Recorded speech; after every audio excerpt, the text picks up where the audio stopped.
আমাৰ নেশ্যনেলি যেতিয়া আমি এক থাকোঁ এটা সমাজত যেতিয়া আমি থাকোঁ আৰু এটা নেশ্যন নাগৰিক হিচাপে নেশ্যনেল ইণ্টিগ্ৰেশ্যনৰ কাৰণে মই ভাবোঁ ইউনিফৰ্ম চিভিল কোড আমাৰ সমাজ ব্যৱস্থাৰ আটাইতকৈ এই ল'টো যেতিয়া হেৰি হ'ব এইটো আমাৰ ক্ষেত্ৰত ইউনিফৰ্ম চিভিল কোডটো হোৱাৰ লগে লগে মই ভাবোঁ আমাৰ এটা সুন্দৰ এটা পৰিৱেশ এটা হ'ব আৰু আমাৰ সদায় আমাৰ ল'ৰ মাজত এটা কনফ্লিক্ট হয় আৰে আমি এটা দেশৰ নাগৰিক এটা ল'ত হিন্দু ছেকশ্যনৰ কাৰণে এটা ল' মুছলিম ছেকশ্যনৰ কাৰণে বেলেগ এটা ল' এইটো কেনেকৈ হ'ব আৰু এই যে ল'ত যিটো কনফ্লিক্ট যিটো মই ভাবোঁ এই কনফিউশ্যনটো আমাৰ ইউনিফৰ্ম চিভিল কোড হোৱাৰ লগে লগে আমাৰ গোটেইটো হেৰি হৈ যাব দেশত ক'তো মই দেখা নাই এনেকা ছেকুলাৰ বহুতখিনি কাণ্ট্ৰি আছে ছেকুলাৰ বহুতখিনি কাণ্ট্ৰিত কিন্তু হেৰিয়া নাই ইউচিচি নাই কিন্তু হিন্দুস্তান ভাৰতবৰ্ষত ইউচিচি লাগিব পাৰ্চনেল ল' বোৰ্ড লাগিব ৱাকফ বোৰ্ড লাগিব ট্ৰিপুল তালাক লাগিব মাদ্ৰাছা লাগিব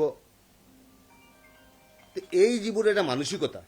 এই মানসিকতাৰ পৰিৱৰ্তন কৰিব লাগিব নেশ্যনেল ইণ্টিগ্ৰেশ্যনৰ কাৰণে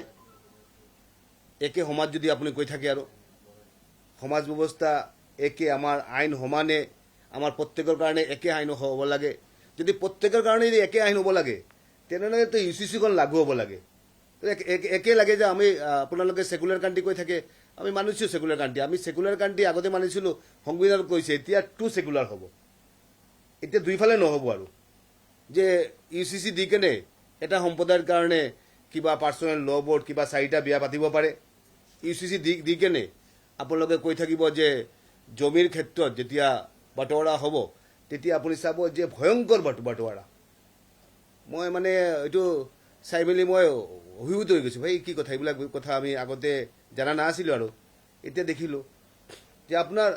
দেউতা আপোনাৰ 2 ভাই আপোনাৰ দেউতাৰ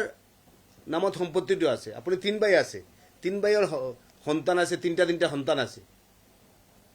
আপুনি এজন ভাই হয় আপুনি দুখাই গ'ল আৰু আপুনি দুখাই যোৱাৰ পিছতে আপোনাৰ দেউতাই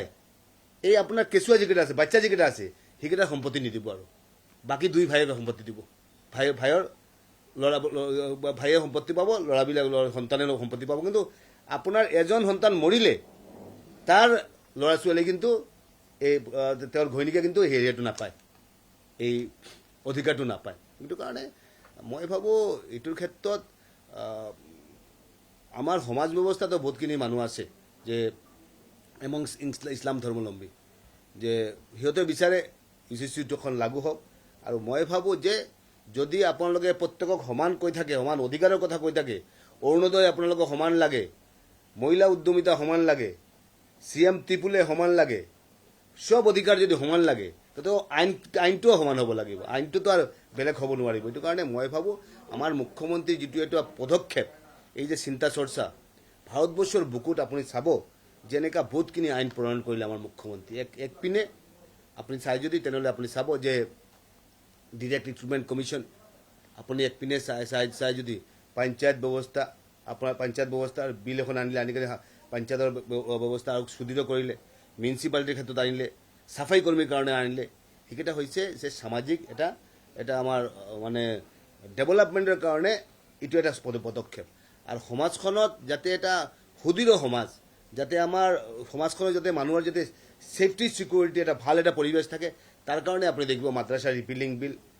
কেটেল প্ৰিজাৰ্ভেশ্যন বিল আপুনি চাব যে পলিগেমি বিল আনিছে এতিয়া ইউচিচি অনা হ'ব এতিয়া আপুনি আমাৰ লেণ্ডৰ ক্ষেত্ৰত আমাৰ এটা বেলেগে জমি কিনা বেচা কৰিব নোৱাৰিব এই বিভিন্ন ক্ষেত্ৰত মুখ্যমন্ত্ৰীৰ যিটো এটা পজিটিভনেছ মুখ্যমন্ত্ৰীৰ যিটো এটা মানে সমাজৰ প্ৰতি এটা দায়বদ্ধতা এই আইনৰ যোগেদি আমি এইখিনি বস্তু গম পাওঁ তাৰ কাৰণে আজিৰ দিনত যে ইউচিচিখন অনাৰ লগে লগে আমি প্ৰত্যেকে এটা সমান অধিকাৰ তেতিয়া বিধানসভাত ক'ব পাৰিব যে নাই আমাৰ সমান অধিকাৰ লাগে